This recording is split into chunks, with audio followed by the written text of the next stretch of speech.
పెద్దలకి సోదరులకి అందరికీ కూడా నమస్కారం. అక్షర్ సత్యం గారు, నిన్న పవన్ కళ్యాణ్ గారు కొన్ని వ్యాఖ్యలు చేశారు. తిట్టిన తిట్లన్నీ తిట్టి కులాల చట్టం దాటుకోవద్దన్నారు. ఎవరిని ఉద్దేశించి అన్నారంటారు, ఏమంటారు? ఇవాళ డిబేట్ జరిగిన తీరు మీకు తెలుసు, మాట్లాడండి ప్లీజ్.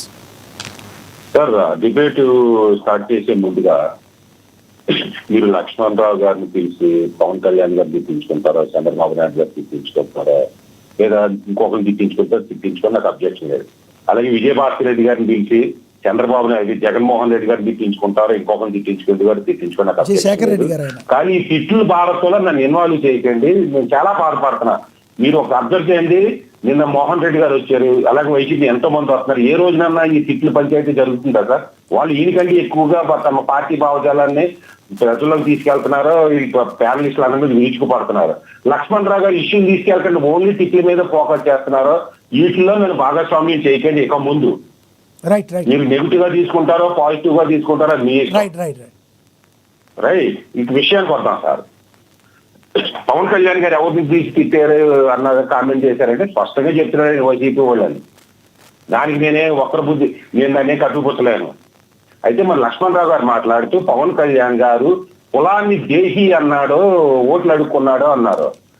రైట్. నాకు తెలుసున్నంత వరకు చెప్తా. మరి నేను తెలియకుండా లక్ష్మణ్ రావు గారు మాత్రమే వినేటట్టు అంటే, ఎందుకంటే లక్ష్మణ్ రావు గారు ఆయన పార్టీలో ఉన్నాడు కాబట్టి వాళ్ళిద్దరు ఎప్పుడైనా 1-to-1 మాట్లాడుకునేటప్పుడు మా కాపును దేహి అని అన్నాడో లేదో నాకు తెలియదు. పబ్లిక్ గా అందరు విన్న మాట పవన్ కళ్యాణ్ అన్నది ఏంటంటే, అతను ఈ రోజు కూడా కులం దగ్గర జాయిన్ అవ్వట్లే. ఆయన పార్టీ 2014 నుంచి పార్టీ పెట్టినప్పటి నుంచి ఈ రోజు కూడా ఒక కుల సంఘ నాయకుడితో కలుస్తూ లేడు. ఆయన సామాన్యుని అందరినీ కలుస్తున్నాడు. పవన్ కళ్యాణ్ పార్టీ పెట్టిన అందరి కోసం పెట్టాడు తప్ప కాపుల కోసం పెట్టలేదు. నచ్చితే ఓటేస్తారంట మానేస్తారు. పవన్ కళ్యాణ్ కాపులు పెద్దలను పోషించమనండి అని ఎందుకన్నాడంటే, కాపులు ప్రస్తావించాడంటే ఈ కాపులందరూ కూడా మన విజయభాస్కర్ రెడ్డి గారు పాపం నిన్నటి నుంచి కూడా చెప్పడానికి ట్రై చేస్తున్నారో మీరు తప్పుదారి పట్టింటున్నారు. పాపం ఒక పార్టీ పక్కన తెలుగుదేశం కాబట్టి దాని లిమిట్స్ లో దాన్ని చెప్పగలరు. పవన్ కళ్యాణ్ ఎందుకు అన్నాడంటే, కాపులందరూ కూడా ఈ మన కాపులు 26% ఉన్నాం, మనకి 70 సంవత్సరాల నుంచి మనకి అధికారం రావట్లేదు, మన సీఎం అవ్వాలంటే తెలుగుదేశం కింద ఉంటాము, మనకు మూడో ప్రత్యామ్నాయంగా పోటీ చేయండి అని కాపులు కావచ్చు, కాపు నాయకులు కావచ్చు. ఆయన పేరు విజయశేఖర్ రెడ్డి గారు సార్. విజయశేఖర్ రెడ్డి అదే విజయశేఖర్ రెడ్డి గారు. భాస్కర్ రెడ్డి గారు ఇంకొక ఆయన ఉన్నారు మళ్ళీ. సార్ మీరు డిస్టర్బ్ చేస్తే చెప్పండి. అంటున్నారు కాబట్టి ఆయన అన్నది ఏంటంటే, బాబు రాష్ట్రంలో 2 పార్టీలు బలమైన సామాజిక వర్గాలు వాళ్ళిద్దరి మీద ఒకే స్థాయిలో పోటీ చేసే దమ్ము నాకు లేదు, మనకు లేదు. అలాగే మన కుల ఉద్యమాల వల్ల అనేక దారుల వల్ల కుల సంఘాల వల్ల ఏకాకులు అయిపోయాము. మీరు పెద్దన్న పాత్ర వహించి అన్ని కులాలను కలుపుకోవడానికి ప్రయత్నించండి. నేను 2019లో పోటీ చేస్తే నన్ను ఓడించేశారు ఇదే కాపులు. ఆ రోజు గెలిపించుంటే కనీసం నాకు ధైర్యం ఉండేది. ముందు మీరు నలుగురిలో కలవడం నేర్చుకోండి, అప్పుడు నేను సీఎం పోటీ చేయమని అడగండి. ఆయన అన్నాడు కానీ మీరు కాపులు నాకు ఓట్లు వేయండి అని అడుక్కోలే. అవి పెద్ద మాట తరహా కూడా కానీ లక్ష్మణ్ రావు గారు లాంటి వ్యక్తి ఇలా మాట్లాడడం లేదు. మా పార్టీ ఇలాగే చెప్పింది, ఇలా మూర్ఖంగా మాట్లాడుతుందంటే అది ఆయన ఇష్టం. రెండోది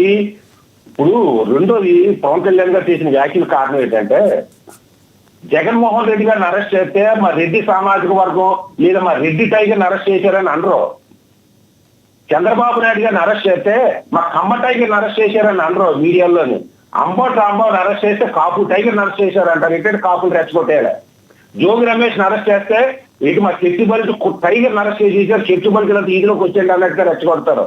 అది ఒక దళితుని అరెస్ట్ చేస్తే మా దళిత టైగర్ని అరెస్ట్ చేసేయండి అంటారు. దీన్ని పవన్ కళ్యాణ్ గారు తక్కువ పడుతున్నారు. రాజకీయాల్లో ఉన్నప్పుడు రాజకీయ విమర్శలు చేసుకునేటప్పుడు రాజకీయంగానే మాట్లాడుకుందాం. మీరు కులాలు తీసుకురాకండి. మీరు తిట్లని తిట్టేసి కాపు టైగర్ అంబటి రాంబాబు తప్పు చేస్తే కాపు ఏంటి, దళితుడు ఏంటి, కమ్మ ఏంటి, రెడ్డి ఏంటి, తప్పు చేసినట్టు ఎవరైనా తప్పు భారత రాజ్యాంగం ప్రకారం శిక్షించండి. లేదు మీరు కులాన్ని అంటేసుకొచ్చి ఇలాగ ఉంటే మీరు రాజకీయాలకు మానేసి కుల సంఘాలు నడపండి, కులం కోసం పోరాటం చెయ్యండి. మీరు రాజకీయ పార్టీల్లో మీరేమో వైసీపీ కింద ఉండి, లేదా కొంతమంది తెలుగుదేశం కింద ఉంది, కొంతమంది పవన్ కళ్యాణ్ కింద ఉండి మీకు కులం గురించి మాట్లాడేది వస్తే ఎవరికి ఉంది? జనసేనలో కాపులు ఉంటే జనసేన గురించి మాట్లాడుకోండి, వైసీపీలో కాపులు ఉంటే వైసీపీ గురించి మాట్లాడుకోండి.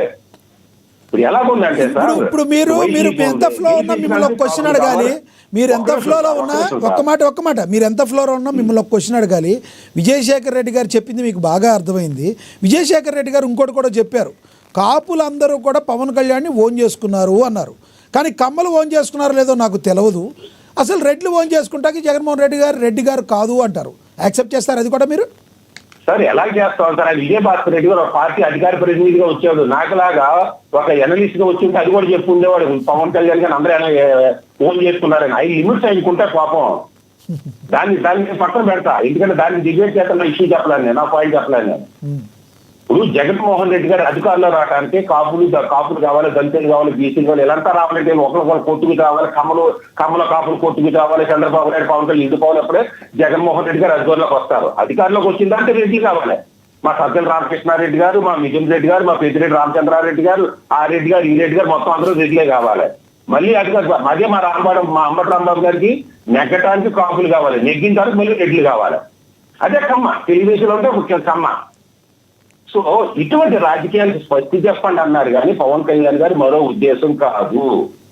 ఈ రాజకీయ పార్టీలు రాజకీయాలు మీరు వైసీపీని తిట్టుకోండి, టీడీపీని తిట్టుకోండి, జనసేనని తిట్టుకోండి, మీ స్వార్థ ప్రయోజనాల కోసం కులాన్ని రెచ్చగొట్టకండి. చంద్రబాబు గారి కామెంట్స్ మీద మీరు ఏమంటారు సార్? చంద్రబాబు గారు తిరిగిపోతే రెడ్లు కొట్టుకు కావండి, కమ్మల కొట్టుకు కావండి, అప్పుడు కాపులు కొట్టుకు చేస్తారు.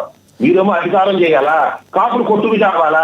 ఎంతకాలం చేస్తారు సార్ ఈ వైసీపీ రాజకీయాలు అని పవన్ కళ్యాణ్ గారు చెప్పారే నేను భావిస్తున్నా. ఇంకోటి చంద్రబాబు గారు ఒక కమెంట్ చేశారు, యేసు ప్రభుకి ఏదో అన్యాయం జరిగిందని ఎమ్మటనే ప్రభువా నన్ను క్షమించని అడిగావు, వెంకటేశ్వర స్వామికి జరిగితే నువ్వు క్షమించమని అడగవా అని ప్రశ్నించారు అసెంబ్లీలో. ఏమంటారు?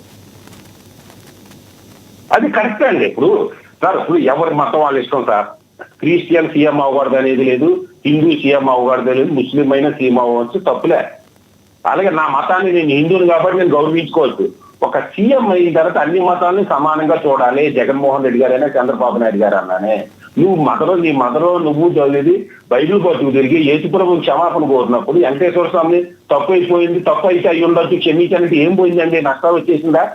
జగన్మోహన్ రెడ్డి గారు సీఎం అయ్యే ముందు అతను ఎవరో విశాఖపట్నం స్వామి అందరిలో కాషాయం బట్టలు వేసుకుని ఏదో మునిగి నదిలో 3 సార్లు మునిగి ప్రక్షాళన చేసుకుని హిందూ మతం అన్నట్టు ఇంప్రెషన్ చేశారు కదా. మరి పూజ చేయడానికి మొన్న ఎక్కడో చూశాను వీడియోలో, ఏదో పూజ చేస్తూ ప్రసాద్ అయితే 3 సార్లు తీర్థం తీసుకుంటారు కదా, 3 కిలో పార్కు తీసాడు ఆయన. నేను అనేది నేను ముస్లిం, నేను క్రిస్టియన్నే, నేను హిందూ పూజలు చేయడంలో తప్పు. ఇప్పుడు నేను ఉంది సార్, నేను హిందూని, ముస్లిం మతం పూజలు చేయడం ఇష్టం ఉండదు, మరి ముస్లింలు అగౌరవపరచను. అట్లాగే చెప్పండి డైరెక్ట్ గా, తప్పు లేదంట, నటించొద్దంట. సో హిందువులు కానీ, ముస్లింలు కానీ, క్రిస్టియన్స్ కానీ మీ మతాన్ని గౌరవించుకోండి, పూజించుకోండి, తప్పులే. మీ ఓట్ల రాజకీయాల కోసం మతాలను నటించొద్దంట. రైట్ మీ అభిప్రాయం వాడుకోకుండా మీ అభిప్రాయం అర్థమైంది. మీరు కంక్లూడ్ చేద్దరు కానీ జరిగిందంటే జరిగితే జరిగి ఉండొచ్చు. ఒక రాష్ట్ర ముఖ్యమంత్రిగా తిరుపతి దేవస్థానంలో కల్తీ జరిగిందో లేదో నాకు తెలియాల్సిన అవసరం కూడా లేదు. మీరు విచారణ చెప్పండి, ఎంక్వైరీ చేసుకోండి, తప్పులుంటే తప్పు చేసిన శిక్షించండి అని జగన్మోహన్ రెడ్డి గారు ఒక ముఖ్యమంత్రి ఉందాకరంగా మాట్లాడి ఉంటుంటే ఇవాళ రాద్ధాంతం లేదు. ఆ శిక్ష నిరూపణ అయ్యేటప్పుడు, శిక్ష పడేటప్పుడు వాళ్ళ మనవలు కూడా పుట్టిన తర్వాత కూడా శిక్షలు కంపెనీలతో ఇప్పుడున్న కోర్టు హిస్టరీ చూస్తుంటే నెత్తిని తీసుకుని చేసి నేలం తీసి నెత్తుకు పంపుకుంటారు జగన్మోహన్ రెడ్డి గారు అభివించారంటే. రైట్, మీ అభిప్రాయం అర్థమైంది. కంక్లూడ్ చేద్దరు కానీ అందుబాటులో ఉండండి. యశ్వంత్ గారు నమస్తే అండి. యశ్వంత్ గారు నమస్కారం. అలాగే యశ్వంత్ గారు, నిన్న పవన్ కళ్యాణ్ గారు అసెంబ్లీలో చేసిన వ్యాఖ్యలను ఏ కోణంలో చూస్తారు? మాట్లాడండి ప్లీజ్. సార్, ముందుగా పవన్ కళ్యాణ్ గారు 3 పాయింట్స్ ని మెయిన్ గా మాట్లాడారు. వైసీపీ ప్రభుత్వం వాళ్ళు 11 మంది ఉన్నా కూడా 100 మంది లాగా బిహేవ్ చేశారు, మాట్లాడారు. ఏది మాట్లాడి అది ఈ 2 అంటే ఎలా ప్రవర్తిస్తున్నారు?